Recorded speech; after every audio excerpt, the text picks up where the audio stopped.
Métodos de disposição final do lixo, aterros. Slide 1.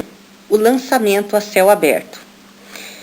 Nessa forma de disposição, o lixo apenas descarregado, sem qualquer forma de proteção ao meio ambiente ou ainda à saúde pública.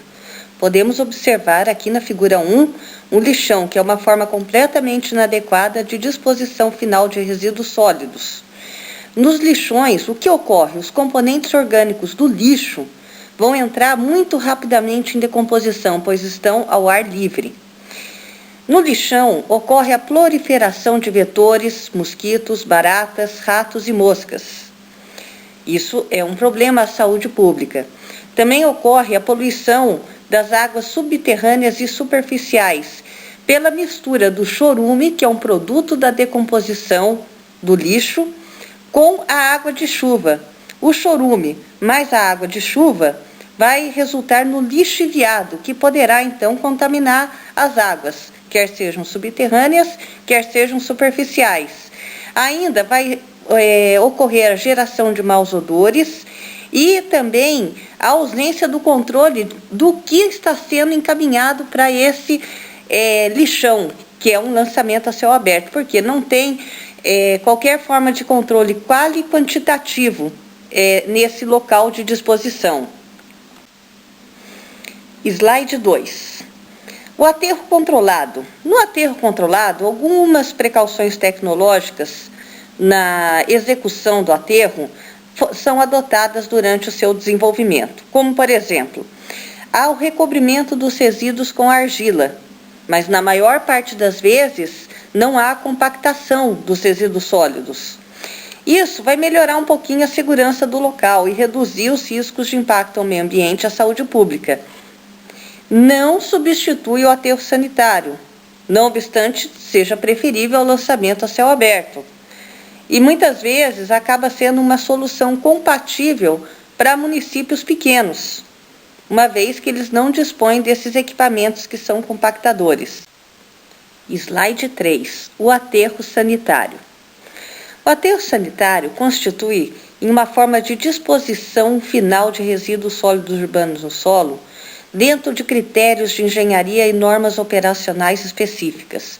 Ou seja, normas como as normas da Associação Brasileira de Normas Técnicas, em que se regem todas as definições e os requisitos para a construção, operação e fechamento de aterros sanitários de pequeno porte, aterros sanitários de resíduos perigosos, como também aterros sanitários de resíduos não perigosos, além das regulamentações e resoluções específicas.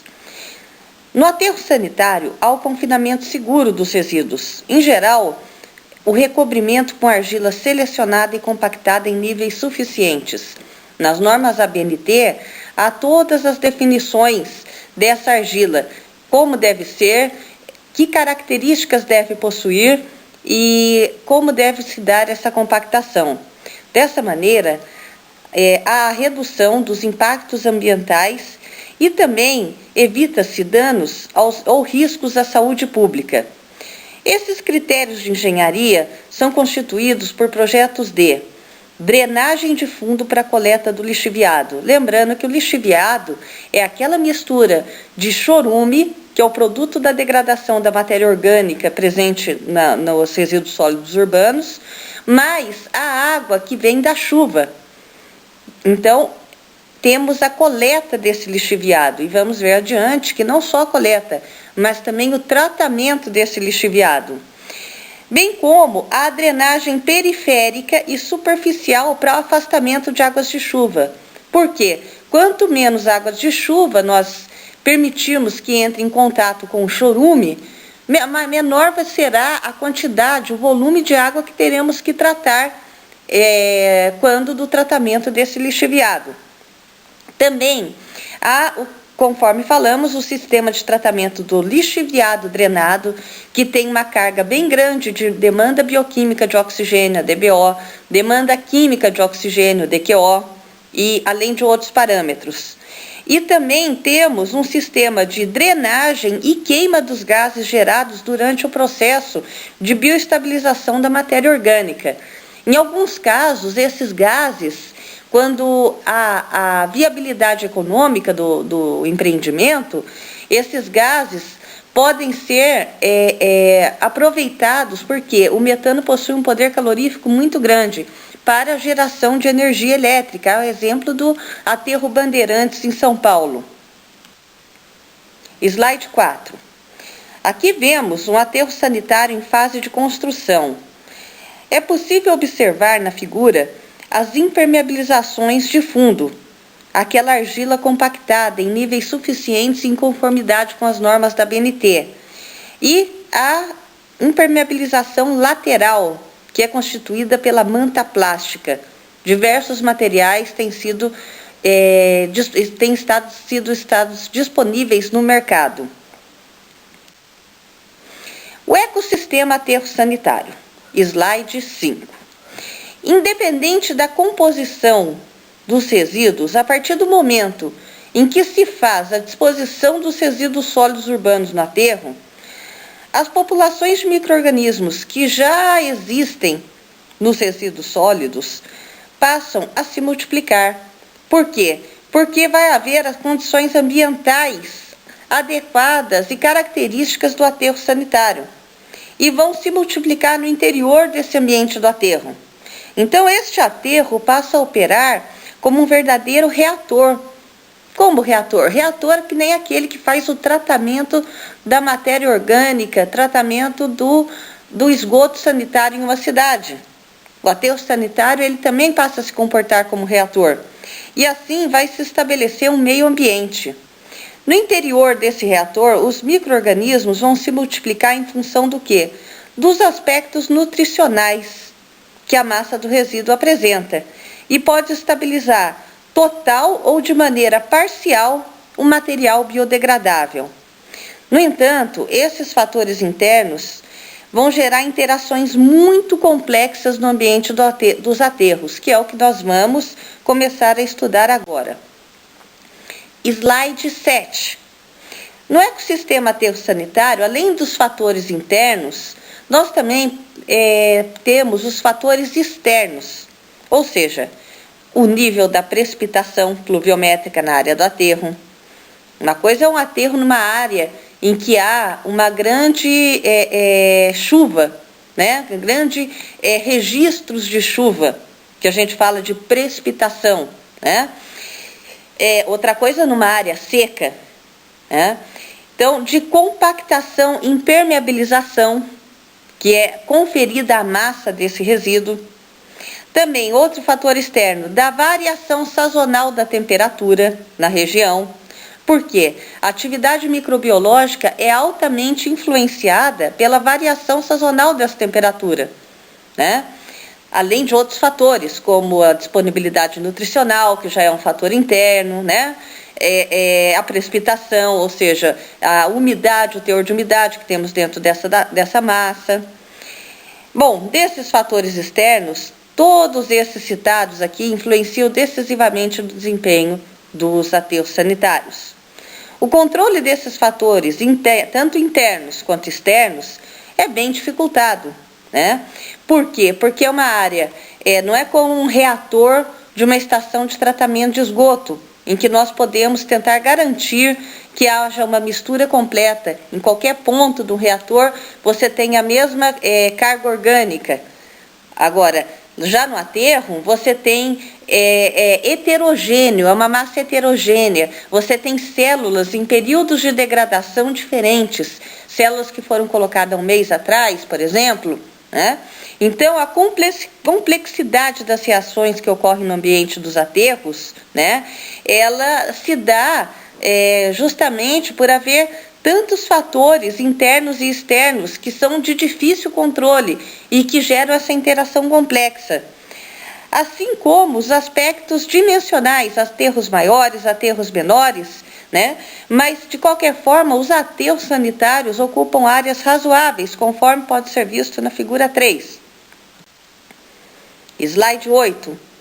Podemos verificar o aterro sanitário em Belo Horizonte e é possível verificar a dimensão deste aterro observando-se o tamanho dos prédios em relação a ele e o tamanho dos caminhões que estão circulando na área do aterro, né, em relação a este aterro. Slide 9. O ecossistema aterro sanitário, continuando. Embora o caminho dessa biotransformação dos resíduos sólidos dentro dos aterros sanitários seja o mesmo, a geração de subprodutos que apresentam certa similitude, ou seja, similaridade, por exemplo, os gases nos diversos estágios cronológicos dos aterros e de grandes concentrações de nitrogênio amoniacal nos lixiviados. A heterogeneidade dos resíduos sólidos de cada comunidade e a técnica executiva do aterro vão estabelecer algumas condições de contorno. Por exemplo, nível de compactação, granulometria dos resíduos, afastamento de águas pluviais. Cada aterro vai gerar o seu ecossistema em particular. As rotas de degradação, nós conhecemos, é um ambiente predominantemente anaeróbio, mas cada aterro será um aterro. Então, cada aterro conduz a um ecossistema particular. Slide 10. A figura 4 nos fornece a representação esquemática de um ecossistema aterro sanitário.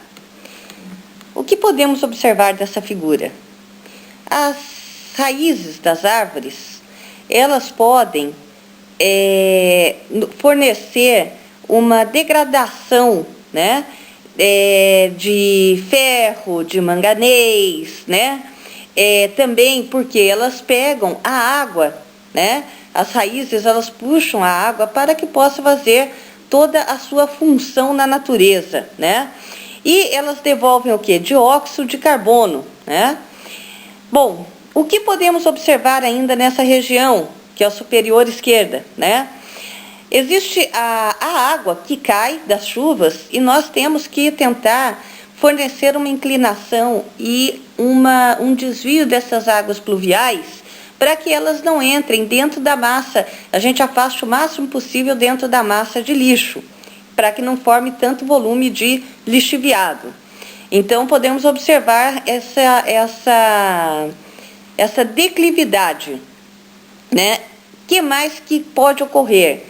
Nessa última camada, existem muitos estudos que estão pretendendo fazer o quê? A filtração do biogás, né? Porque nem todo o biogás que a gente drena pelos drenos de gás vai efetivamente para esse dreno. A gente consegue uma eficiência aí de 60%, né? Muito acaba saindo pela superfície, né, do aterro. Podemos ver também a impermeabilização lateral, a argila mantaplástica, né? E aqui temos o lixo, a massa de lixo, né? A massa de lixo, ela gera o quê? Os subprodutos, que são o biogás, que tem metano e dióxido de carbono em maior monta na composição, além de outros, né? Vapor d'água, compostos orgânicos não metano, né? Nós temos abaixo o sistema de drenagem, que é a coleta de líquidos percolados e a remoção desses líquidos percolados para o tratamento, né? Existe também uma maneira de fazer a recirculação desse lixiviado, que nos auxilia em duas maneiras, tanto diminuindo o volume para o tratamento, como também inoculando essa massa de resíduos, para que o aterro tenha sua degradação em um tempo menor, porque o aterro sanitário, mesmo depois dele ter terminado a vida útil dele de recebimento dos resíduos sólidos urbanos, ele ainda tem que ser drenado, tem que ser controlado, tem que haver o controle dos gases, a drenagem desses gases, a drenagem do lixiviado, o tratamento do lixiviado, mesmo quando ele perde a função vital dele, que é o recebimento dos resíduos. Então, por isso, a inoculação acaba sendo bem útil, né? Embora haja correntes que pensam que a inoculação, essa recirculação aumenta a parte líquida no aterro, e líquido no aterro não é bom para a estabilidade dele. Isso do ponto de vista de engenharia civil, né? Então, nós temos a entrada desse lixiviado, nesse caso, a precipitação, que leva um pouco de oxigênio também, né? E a saída do gás do aterro, volatilização e evaporação.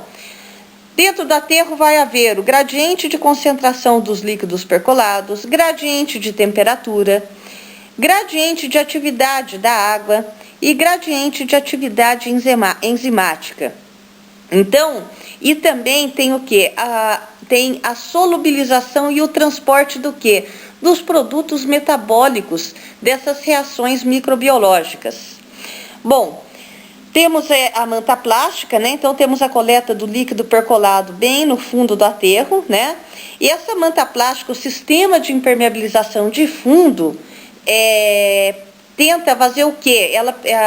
Ela visa, o objetivo principal dela é atenuar os líquidos percolados, porque também a eficiência de coleta, né, é um ambiente heterogêneo, a eficiência de coleta e drenagem, ela não é de 100%.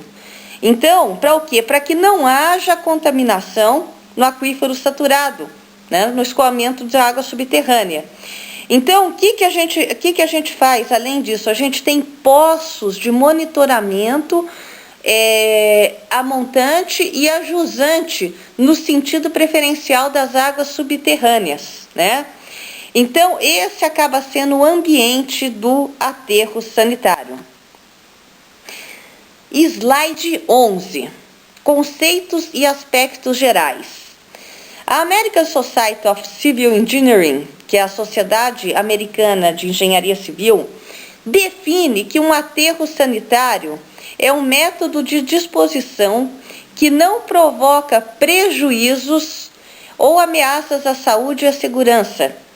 Utiliza princípios de engenharia de modo a confinar o lixo no menor volume possível, e aí lembramos do que? Da compactação do lixo, cobrindo com uma camada de solo ao fim do trabalho de cada dia, ou, caso seja necessário, mais vezes.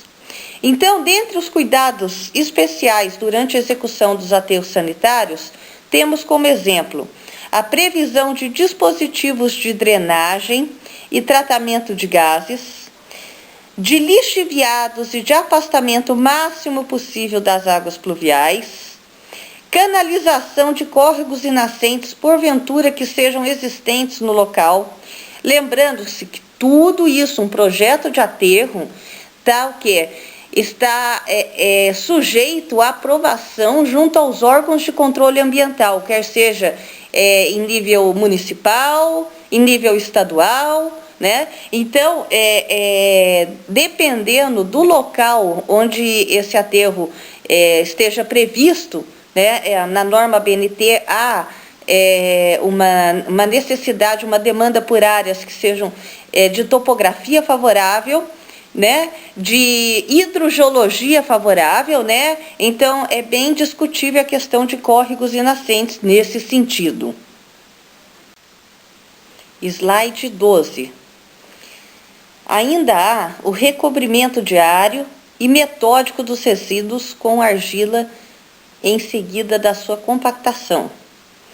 Há o que? O selamento e impermeabilização mínima das células de aterro posteriormente ao alcance de sua altura útil. Tudo isso é definido em projeto já do aterro.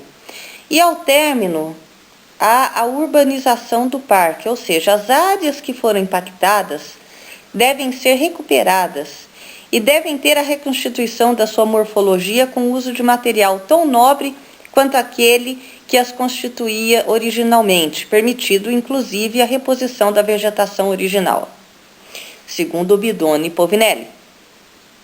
Vantagens: constitui uma solução para qualquer volume, proporciona simplicidade executiva, porque não há exigência de equipamentos especiais, a não ser os que a administração qualquer municipal já tem em sua Secretaria de Obras.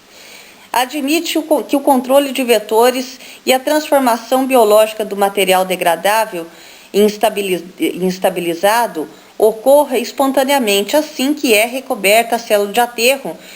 Já se forma naturalmente esse reator, esse ambiente reator.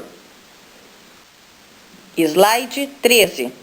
Ainda, Bidoni e Povinelli afirmaram que no caso do gás é difícil viabilizar uma produção linear constante.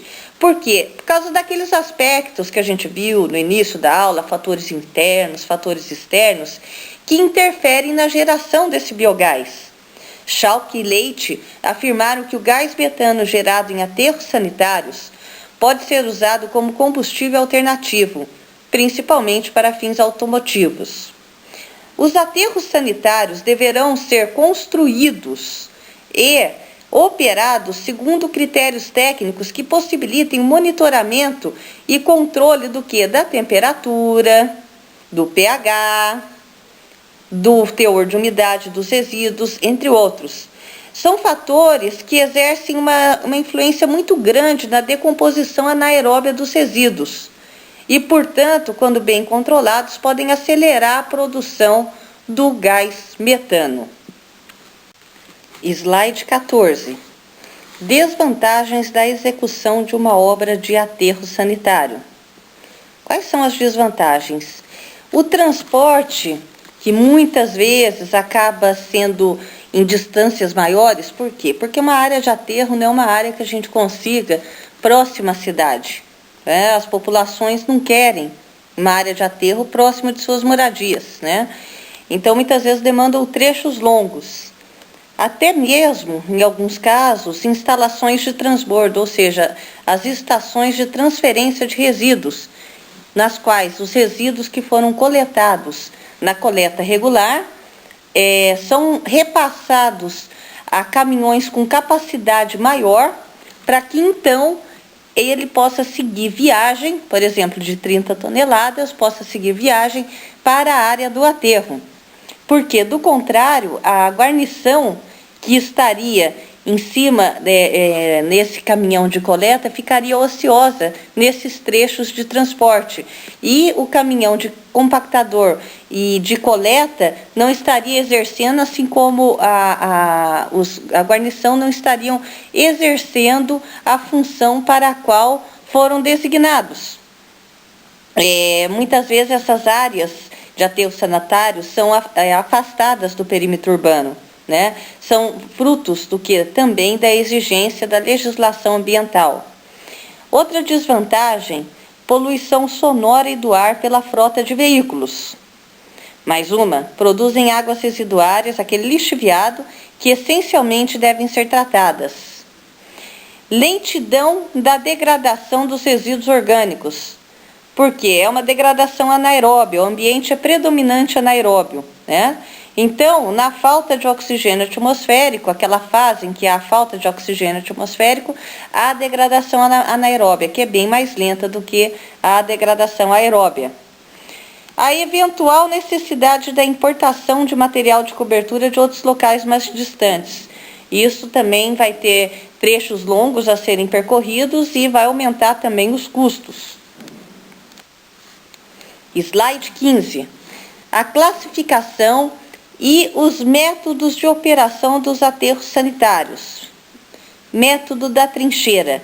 É um método adequado para comunidades que são pequenas, em geral com recursos financeiros insuficientes e sem os equipamentos que sejam apropriados à operação de um aterro convencional.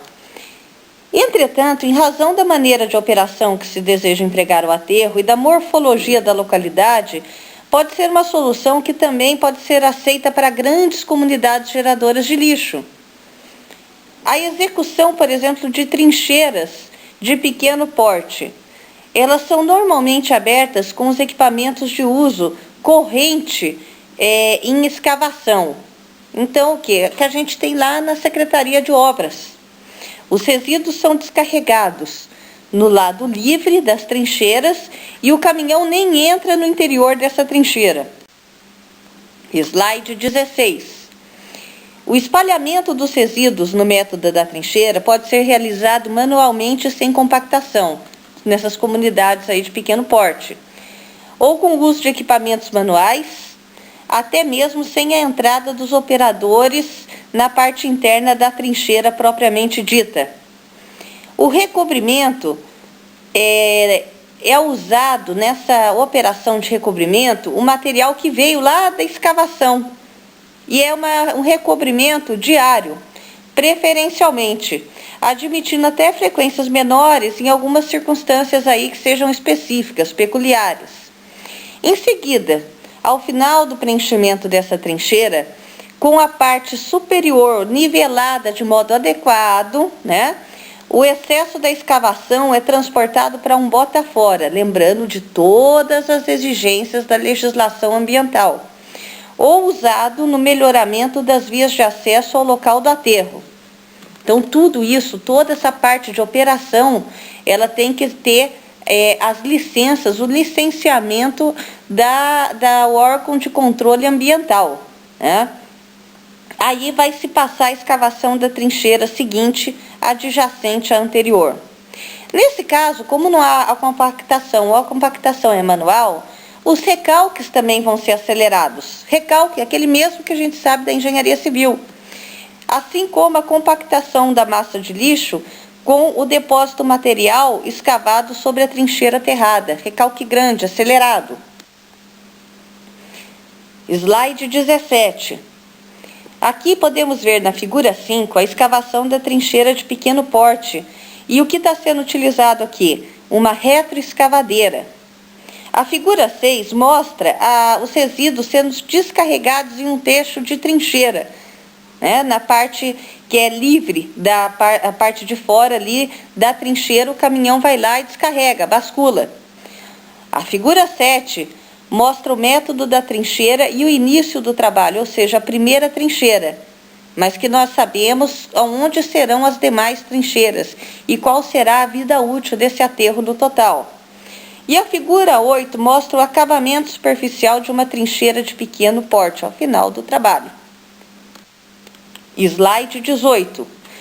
Ainda sobre o método da trincheira, segundo Bidoni e Povinelli, 1999.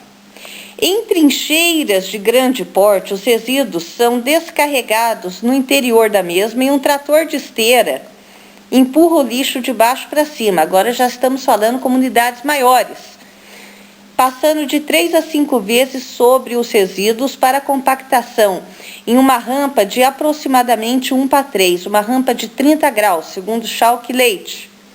No fim do trabalho de um dia, o lixo compactado recebe uma cobertura de argila e ou saibro de 10 a 15 centímetros. Dessa forma, fica-se formado o quê? As células sanitárias.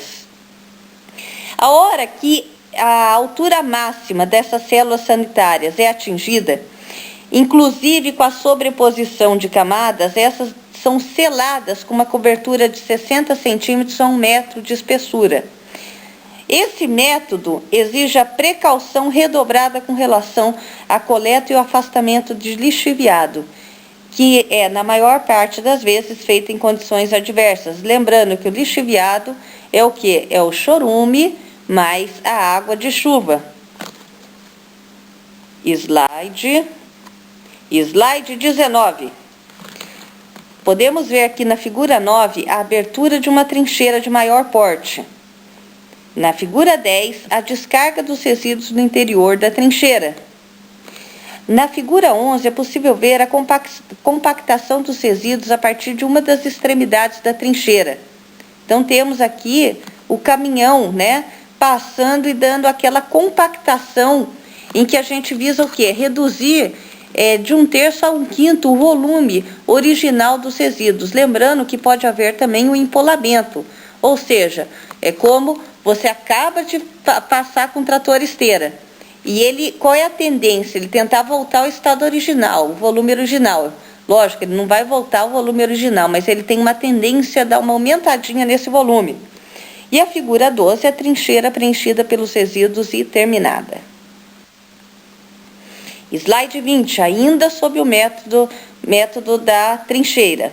Schalk e Leite falaram que primeiro passo envolve estudos econômicos, geotécnicos, geológicos, ou seja, localização e características das águas subterrâneas, tipo e características do solo, hidrológico, as características dos cursos d'água onde se situará este aterro sanitário, levantamentos climáticos, pluviométricos, entre outros, além de diversos estudos que irão orientar esse projeto de engenharia e a operação do aterro sanitário.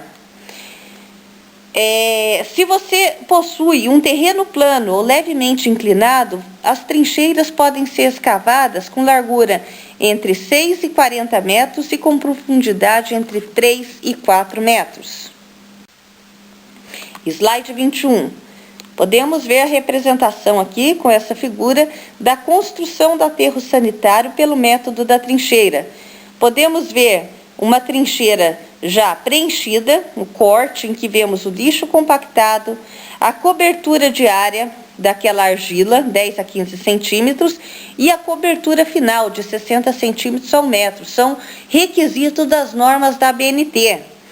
E podemos ver na trincheira seguinte o trator esteira fazendo a compactação do lixo contra uma das extremidades da trincheira, o caminhão coletor de lixo fazendo basculamento para que esse possa ser empurrado e impelido contra aquela extremidade e ser também compactado para que depois receba aquele material de cobertura que deve ser compactado também em níveis em conformidade com a ABNT. O material de cobertura espera ali na outra extremidade livre da trincheira. Slide 22. Método da escavação progressiva ou método da meia encosta. O aterro, ele é executado depositando-se um certo volume de resíduos sólidos no solo. E ele é compactado também por um trator de esteira em várias camadas, até 3 ou 4 metros de altura. Em seguida, o trator vai escorar na parte oposta da operação o material para a cobertura do lixo que vai ser compactado e vai formar células sanitárias. Slide 23. Podemos verificar aqui a execução de uma célula na figura 14, de uma célula de aterro sanitário, aproveitando-se a encosta como elemento de contenção. A figura 15 nos apresenta a compactação pelos dois tratores esteira aqui, dos resíduos sólidos contra uma encosta. E a figura 16 nos apresenta a execução de uma célula de aterro sanitário contra uma encosta. Ela é bem descritiva, essa figura, com o recobrimento dos resíduos com o solo do local. Uma boa condição de compactação é obtida quando se realiza uma mistura prévia do lixo com material de recobrimento. A pista de circulação, segundo Bidoni e Povinelli, entre a encosta e os resíduos serve como um elemento adicional de impermeabilização da encosta, evitando o contato direto desse lixo com a superfície íngreme natural do terreno.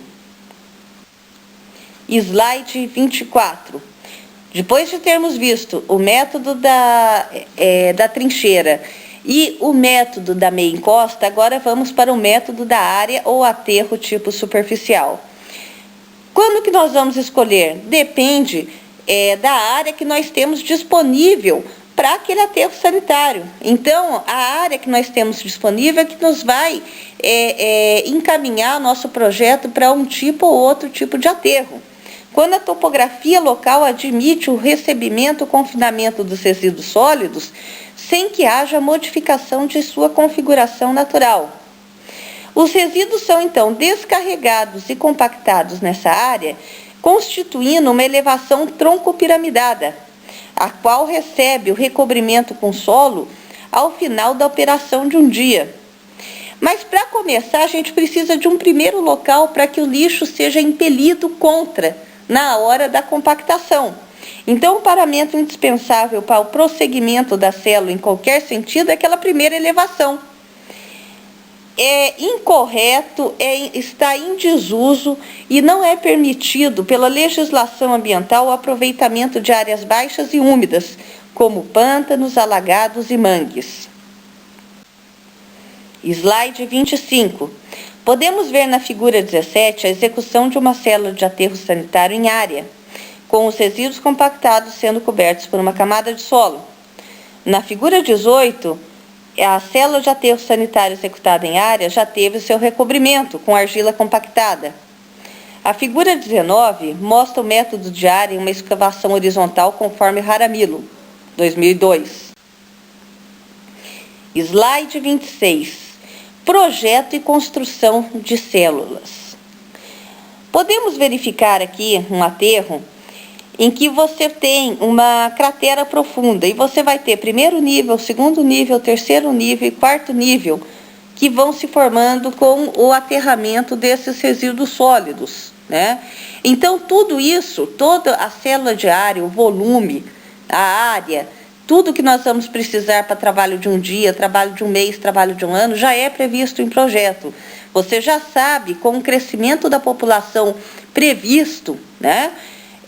Qual vai ser, quando que será preenchido esse primeiro nível, segundo nível e assim por diante. Então, você já sabe, como por exemplo no projeto de uma estrada, você já sabe a configuração do seu terreno original e a configuração do seu terreno depois desse aterramento, conforme vamos ver adiante. Slide 28, por exemplo, em 1 ano, 5 anos e 10 anos. Olha a sequência para a construção dessas células sanitárias e o preenchimento Não podemos esquecer isso, é muito importante no projeto. Não podemos nos esquecer que o volume não vai ser apenas preenchido com o volume dos resíduos sólidos compactados, mas temos que prever também, no projeto do aterro sanitário, aqueles 20% de volume de material de cobertura. Então, temos que prever isso também para a vida útil daquele aterro. Slide 27. Conforme foi dito, olha as formações dos níveis do terreno. Então, a gente sabe quando termina a primeira célula, a segunda célula, a terceira célula e assim por diante. Porque você tem o crescimento da população previsto, você tem a quantidade per capita, a geração per capita de resíduos sólidos e o crescimento nessa geração per capita e a área de cobertura da coleta. Então, você já sabe o avanço nessa construção das células sanitárias, como que vai se dar ao longo do tempo. Slide 29. Sobre o projeto e construção de células, o lixo deve ser disposto no solo antecipadamente preparado e a cada 3 viagens de descarregamento, lógico, conforme a capacidade do veículo coletor. O lixo deve ser impelido de baixo para cima contra um barranco, que no caso lá do aterro em área, né, era contra aquele primeiro paramento que nós precisávamos construir. De baixo para cima ou uma célula anterior e difundido pelo seu talude. A inclinação do talude deve ser de 1:1 ou 1:2 e a altura da célula deve oscilar entre 2 a 4 metros. É necessário que esses resíduos sólidos sejam alastrados pelo talude e que sejam compactados pelo trator esteira de baixo para cima, visando a oferecer maior homogeneidade de compactação. Também é necessário que o trator suba e desça a rampa de 3 a 5 vezes, para tentar reduzir o lixo ao volume mínimo, em geral 1/3 do volume inicial. Não podemos esquecer do empolamento. Slide 30. Ao final do trabalho de um dia, conforme iremos verificar na figura 23, ou quando a coleta estiver terminada, é necessário que esse amontoado de resíduos sólidos receba uma cobertura de terra, ou seja, argila selecionada de acordo com as normas e requisitos da BNT, de 15 a 30 centímetros. Para quê? Para evitar a proliferação de baratas, rato, mosca, urubu, entre outros. E aí a gente vai constituir a célula sanitária e vai afastar o risco com a saúde pública. Porque todos esses animais são vetores de doenças. Todo lixo disposto no aterro deverá ser trabalhado de acordo com essa metodologia. E assim a gente vai constituindo novas células, que devem cobrir todo o aterro disponível para aquela vida útil para o qual o projeto do aterro foi determinado. O aterro receberá, ao final da cobertura, ao final, uma cobertura de 40 a 60 centímetros. Existem autores que falam em 60 centímetros a 1 metro, de argila bem compactada, proporcionando o seu selamento, finalizando-se a execução do mesmo ou daquela célula que porventura esteja em desenvolvimento. Slide 31. Na figura 24, podemos ver o lixo depositado em uma célula de aterro sanitário. Na figura 25, o espalhamento de lixo ao pé da célula de aterro. E na figura 26, a compactação do lixo com 3 a 5 passadas do trator esteira. Slide 32. A figura 27 nos apresenta a cobertura de solo ao final do trabalho de um dia. A figura 28 nos mostra a frente de trabalho de um dia encerrada. Slide 33. Conforme falamos anteriormente, num aterro sanitário, assim como em obras de estrada, nós podemos prever como que se darão os taludes, ou seja, como que se dará a formação desses aterros. Então, nós podemos ter a configuração inicial, que é o solo de suporte, né? Conforme a figura 29, podemos ver o solo de suporte. E na figura 30, podemos ver um corte em planta, né, com as curvas de nível. E na figura 30, podemos verificar a configuração final do aterro sanitário também em corte e em planta. Ou seja, podemos ver os níveis das células sanitárias, né, elas sendo já mostradas como foram feitas naquela linha pontilhada, porque a curva de nível mudou, foi preenchido, né? Aquela área que nós tínhamos, né? Aquela encosta que nós tínhamos foi preenchida. Então, mudou a configuração final aí do aterro sanitário. E aqui as referências bibliográficas dessa aula. Muito obrigado pela atenção.